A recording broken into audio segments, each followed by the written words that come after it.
कौन बनेगा नेता। नगर निगम के चुनाव पास आने वाले थे। पूरे कानपुर शहर में टिकट को लेकर मारामारी शुरू थी, लेकिन सबसे ज्यादा चर्चा में वार्ड नंबर 40 की सीट थी।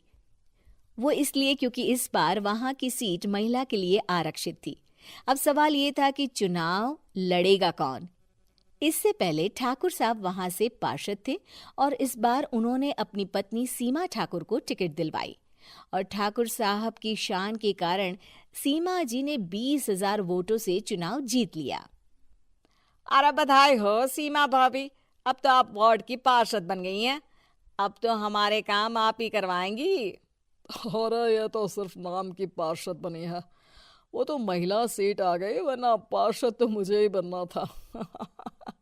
अब भले ही चेहरा इसका होगा, लेकिन पावर तो मेरी ही होगी। अरे वाह भाई साहब, क्या दिमाग लगाया है आपने भी। आइए आप लोग, खाना लगा दिया है सबके लिए। सीमा जी पार्षद बन चुकी थीं, फिर भी उनकी एक ना चलती। सारे काम ठाकुर साहब खुद ही संभाल लेते और जहां जरूरत पड़ती वहां सीमा जी का अंगूठा लगवा लेते। सीमा जी ज्यादा पढ़ी लिखी भी नहीं थी।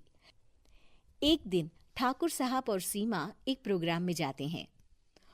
अरे ठाकुर साहब, आप आ गए। ओहो, पार्षद मैडम भी आ गई हैं। स्वागत है आप दोनों का।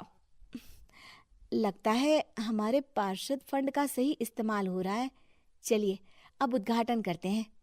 ये लीजिए ठाकुर साहब कैची, आप ही सबसे पहले प्रवेश कीजिए।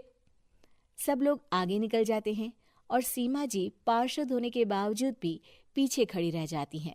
वो देखती हैं कि वेलकम बोर्ड पर उनका नाम है, लेकिन महिला होने के कारण कोई उनका सम्मान नहीं कर रहा। अगले दिन एक आदमी उनके घर आता है। अरे ठाकुर साहब नमस्कार। कल ना हम नोटिस किए कि हमारा घर तो अवैध है और नगर निगम वाले उसे तोड़ने आ रहे हैं। अरे कुछ कीजिए ना ठाकुर साहब। देखो भाई, मैं तो ज्यादा कुछ कर नहीं सकता, पर अगर तुम सबकी जेब गर्म कर दो तो कुछ हो सकता है। कुल मिलाकर 4 लाख लगेंगे। अरे 4 लाख ठाकुर साहब?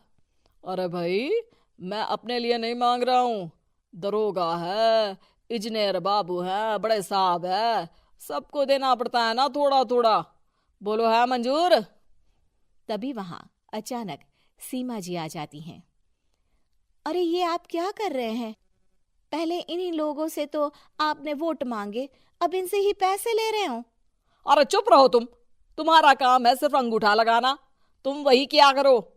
मुझे दूसरे काम तुम मत सिखाओ, समझी? और तुम ना जाओ, अब पैसे लेकर आओ, वरना जेसीबी किसी भी वक्त आती होगी। सब कुछ ऐसे ही चलते रहता है। एक दिन सीमा जी और ठाकुर साहब को एक लोकल मीटिंग में बुलाया जाता है। वहां पर कई और अधिकारी लोग भी मौजूद रहते हैं।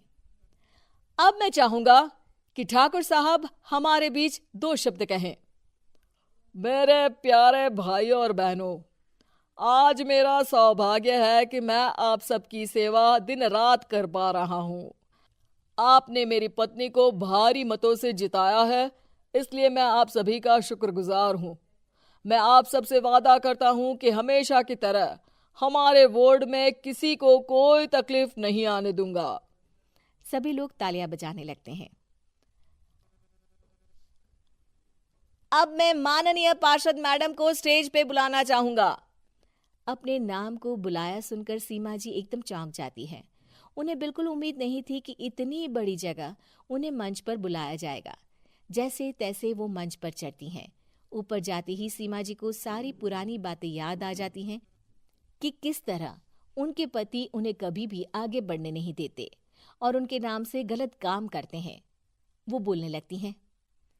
मैं आपके वार्ड की पार्षद सीमा हूं। आप में से बहुत कम लोग ही मुझे जानते होंगे, क्योंकि इससे पहले मुझे कभी ऐसा मौका ही नहीं मिला। सारे मौके मेरे पार्षद पति यानी आपके ठाकुर साहब ही लेते रहे, लेकिन आज ये मौका मुझे मिला है तो मैं इसे ऐसे ही नहीं जाने दूंगी। मैं आपको ये बताना चाहती हूँ कि आपके ठाकुर साहब मेरे नाम की आड़ में गैर कानूनी काम करते हैं, जिस पर अंगूठों के निशान मेरे होते थे। इसीलिए मैं अपनी गलती मानती हूँ और आज अपने पद से इस्तीफा देती हूँ, ताकि आगे से कोई गलत काम ना हो पाए। अब फैसला आप सबके हाथ में है कि आप हमें क्या सजा देना चाहते हैं। सीमा जी की बातें सुनकर ठाकुर साहब के चेहरे का रंग उड़ जाता है और वो शर्म से मुंह नीचा करके वहां से चले जाते हैं और पद से इस्तीफा देकर ही सही सीमा जी अपने आप में आत्मविश्वास महसूस करती हैं।